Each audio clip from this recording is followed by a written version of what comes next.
Hi, I'm Don Patchen with Sarasota County Communications. Thanks for tuning in. Joining me now is Rich Collins, Director of Emergency Services. We're doing an update today about the Everbridge account registration number regarding vaccines here in Sarasota County. Thanks for joining me, Rich. It's great to join you, Don. Today, the team uploaded into Everbridge a registration account number for each account that was created.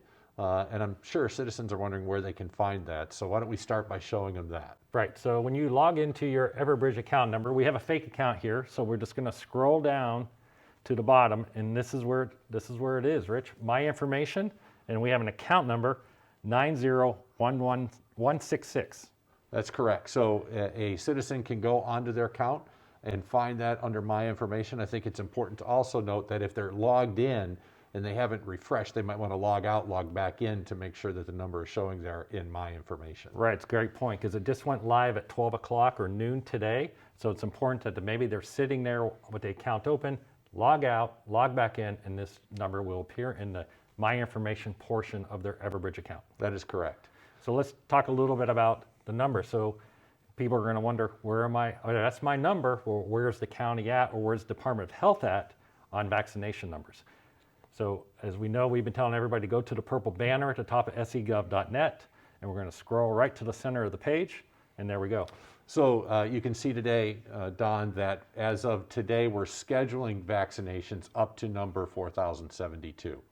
And so what that means is, out of all the accounts, the first 4,000 have been or are being scheduled, and that's what that number is for today. And I think it's also important to note that 40% or so of our accounts have two individuals attached to it. So while the number says 4,000, that's obviously more than that based upon how many citizens have attached with two individuals as part of the account. I think a lot of questions, as somebody looks at their number, they're saying, I scheduled or I saw myself in the system at 1204. Correct. How can I be 30,000 or whatever that number is? So kind of think of it this way. As individuals were registering, when we opened up at noon, thousands and thousands of people flooded into the page for Everbridge and began their process. So there are thousands of people at the same time doing the same information. Those are time, date stamped by the time all the way down into milliseconds, multiple decimal points. That's how the number is created. It's based on that timestamp, okay? It's also important to note that out of the thousands that are out there, we are still working through issues where we have, let's say, a husband and wife register. They're both trying to register because they want to make sure they get in. And so I'm registering, and I register myself and my wife. The wife is in registering herself and the husband. So we have duplicate accounts. We have accounts where they're partial. Maybe family members were trying to get their mom and dad in, and siblings across the country are putting them in at the same time, and the one sibling says, I got him in, and the others then move away from the application.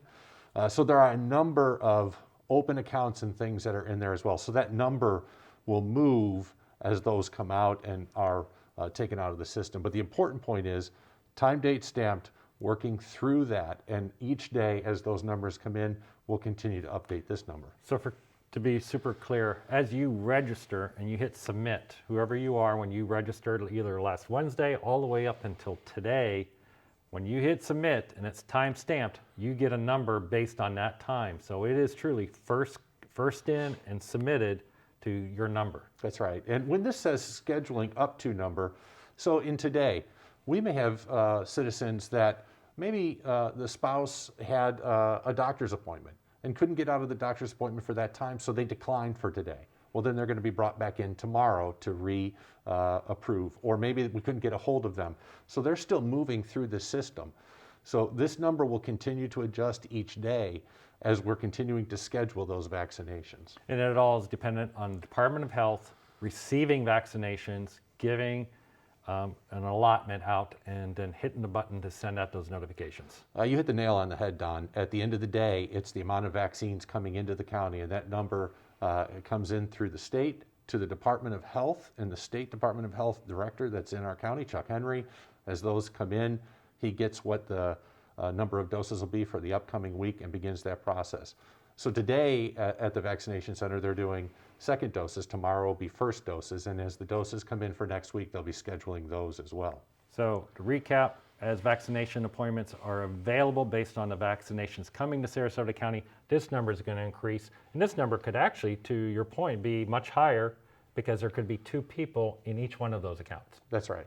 So- And as those duplicated and dropped ones go out, this number will move up quicker. So we need to be watching it every day, watching your account, paying attention to any of the text messages or how an individual or citizen put in for their account to come in, email or phone, and then respond appropriately 1, 2, or 3 based on whether they're going to come, not, decline, so on and so forth. Excellent news, excellent update. We'll keep information going on segov.net and also on all our social media channels. Thanks for tuning in for this update about the vaccination program in Sarasota County. Thank you.